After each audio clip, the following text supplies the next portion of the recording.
this we can start actually our discussion with the about the three seminars.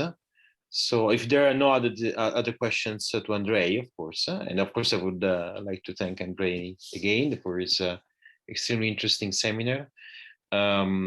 So is there any other question? There's an end. I don't know if there's an end that come from before or so.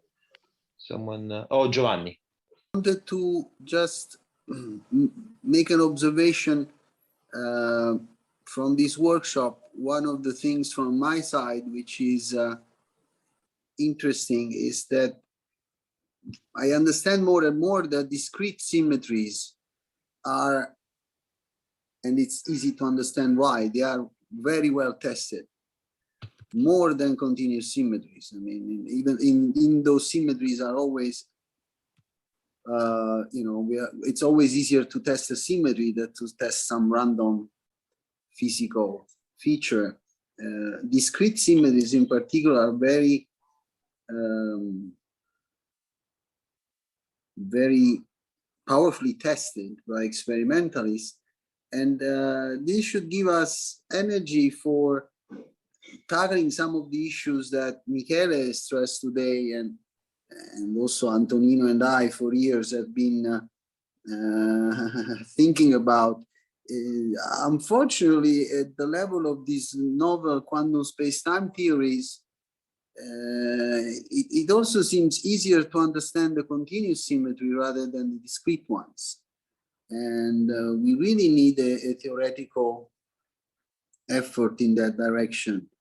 It's interesting that some of the issues that Michele talked about today in relation to CPT symmetries, which are old issues that I also, you know, that started to be thought about already 20 years ago in a paper by myself and Shan Majid.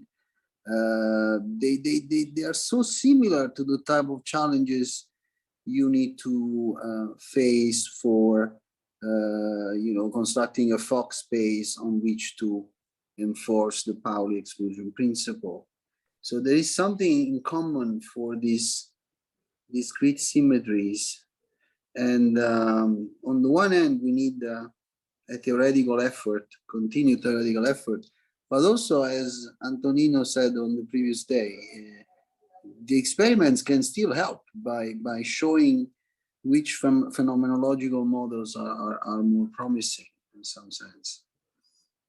And the other little observation I have is that there was no discussion at this short meeting of another way that the Pauli exclusion principle in quantum gravity can be tested. And this is work that's been done by several groups. Also, I have some papers with Flavio Mercati and others. The Pauli exclusion principle is also important in the stability of some stars. In a white dwarf, really the stability is a balance between Pauli pressure and gravitational pressure, if you want. And there are some studies that show that actually the modification to the Pauli exclusion principle that of the magnitude that has been proposed, for example, in studies by Adazzi, by Antonino, that it does make a significant difference for white dwarfs, not you know, a 1 part in 10 to 20. It's an order 1 effect for the stability of white dwarfs. Unfortunately, measuring the radius of a white dwarf is not easy. So it seems also that somehow nature is hiding itself. There are some places where we predict very small effects and the experimentalists have very high sensitivity. And so it's a fight between how small are our effects and how good are the measurements by the experimentalists. And there are some other places where the effects we predict, I stress, this is very important. They are not 1 part in 10 to 20. For the same reason that Antonino explained on Tuesday, the amplifier there is the large number of fermions that are contained in this white dwarf. And it turns out to be an effect of order 1, but we are not able experimentally there to measure with order 1 precision the radius of a white dwarf. So just white dwarf, excuse me, just white dwarfs or neutron stars as well? Because the neutron star equation of state is starting to be poked at pretty sensitively by, I mean, both the mass luminosity distributions and also gravitational waves. Well, that's interesting. Maybe these studies that that's a very good suggestion. Thank you. These studies I was mentioning are actually, there was a burst of papers on this about 10 years ago. And the white dwarf were the focus, because there was some with the large error bars that were there were some discussion about features of the white dwarfs that were not turning out to the expectation of astrophysicists. And so the focus was on white dwarfs, but surely I take it as a very good suggestion that in the present season of astrophysics, also with gravity wave observatories and all that, maybe neutron stars would be the next application.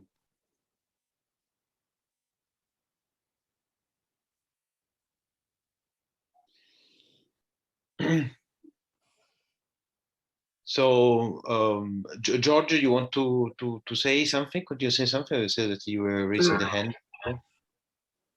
Yes, I do. Yes, I do.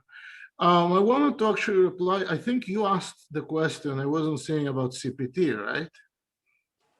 Yep. Yeah, about CPT. I mean, that's in the introduction, I said that I was talking about a slightly orthogonal issue. That, but I mean, I also, yeah. But having said that, detector system recoil in principle also violates CPT for I thought about this during Michele's really nice talk. In principle, detector system recoil also violates CPT. The only observable I can think of where this can become relevant, and the reason I can think about this is because there was a colloquium about this. There was a colloquium about this yesterday in the ASU Theory Colloquium series, which is on YouTube, and I will send in the chat the YouTube address for everyone who's interested, about about how in hadronic and nuclear physics we have some access to the gravitomagnetic moments of neutrons and nuclei. Even precise access from, I have to say I didn't fully understand the reasoning, but there are some things that parallel what I've said in my talk.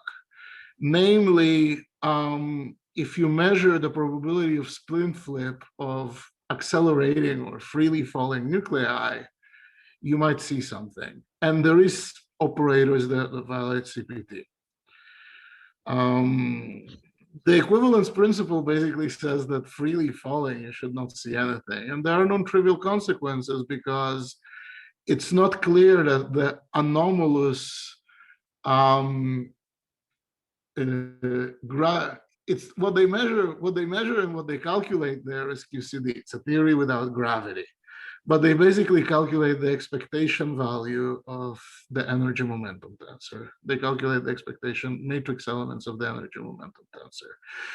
And a violation of the equivalence principle would be that this energy momentum tensor is not the same as the energy momentum tensor that is sourced by gravity. But there is also an orthogonal issue. If you have a system detector, coupling, that causes a splint flip in principle in spin physics. And these spin flips are they're not something that unitary quantum mechanics gives you. And this was not this, and this is sort of a link between the sort of observables which were studied at most of this conference and my talk. It's a related issue. If that makes sense.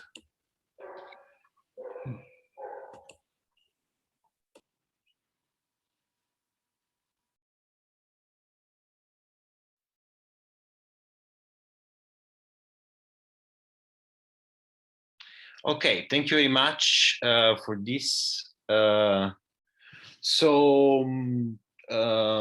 Is any comment that people want to add to the seminars so far? So I mean, I must say that I've been enjoying a lot of the discussions, and I agree very much with what Giovanni has been saying. That we have to look at which actually is in the line of what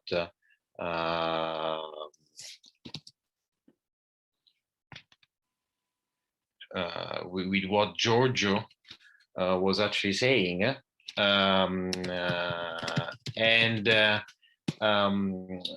so I would say that